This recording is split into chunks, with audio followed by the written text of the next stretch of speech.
Magandang hapon sa inyong lahat. Kabalikat si Tito Sen. Ako po si Jessica Soho at ito ang Brigada 7. Nabalot ng tensyon at pag-alala ang buong bansa matapos na maiulat ang pagkawala ng Cebu Pacific Flight 387. Agad namang nagsagawa ng search and rescue operations ang mga otoridad. Subalit napatunayang mas madali itong sabihin kesa gawin. Alas 10:48 ng umaga ng Lunes, February 2, nagradyo ang Cebu Pacific Flight 387 sa tower ng Lumbia Airport sa Cagayan de Oro City. In the vicinity of Mount Balatukan here. Maraming matataas na bundok sa lugar na ito. Ang Mount Sumagaya, Mount Lumot, Mount Mangabon at ang Mount Balatukan nga. Sa Balatukan unang pinahanap ang eroplano. Ito daw kasi ang 2 beses nang binagsakan ng mga eroplano. Nakasama ang GMA News and Public Affairs dito. Gayon din ang isang taga-ATO at si Colonel Juanito Libot ng Philippine Army. Inikot namin ang bundok at dooy napansin namin ito.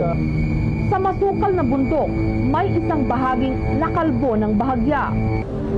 Nung hapon ding yun, matapos ang aming nakita, lumakad na ang mga rescue teams. Dapat sana'y ida-drop off sila ng helicopter, malapit na sa naipaulat na crash site. Subalit masama noon ang lagay ng panahon. Kaya't kinailangang akyatin na lamang nila ang mataas at masukal na bundok mula sa bayan ng Claveria.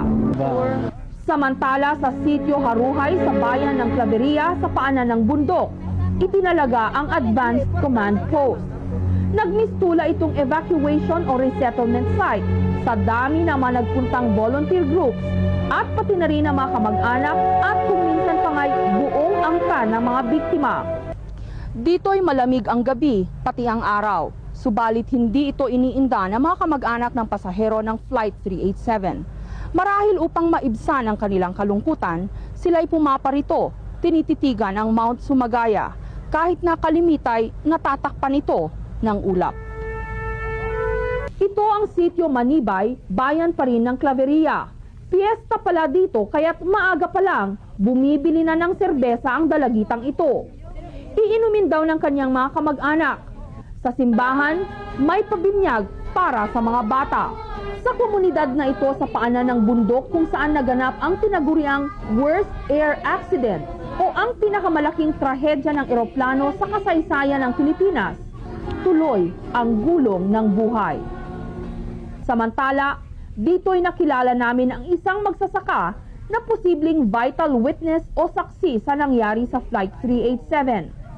Si Mang Apolonio Renieses na noong Lunes ng umagay nagtatanim ng puno sa kalapit na bundok. Nakita pa rin namin ang eroplano na nag-usok na diyan sa aming sa ibabaw ba. Ito ang kopya ng flight plan na isinumite ng Cebu Pacific Air Flight 387 sa Air Transportation Office o ATO. Wala man ang unang bahagi ng flight plan, ipinaliwanag naman ni ATO Chief Carlos Taniega ang dinaanan ng eroplano. Mula sa paliparan ng Maynila, nagtungo ang eroplano ng Cebu Pacific sa direksyon ng Tacloban at nag-stop over ng panandalian dito.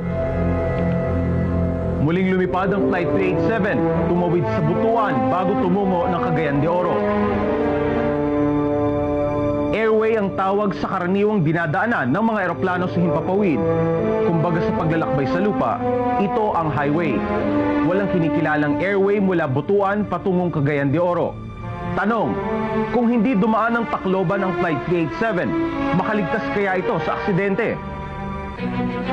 Lumalabas na kung hindi sana dumaan ang Flight 387 sa Tacloban patungong Cagayan de Oro, hindi na sana lilipad ang eroplano sa isang ruta na walang airway.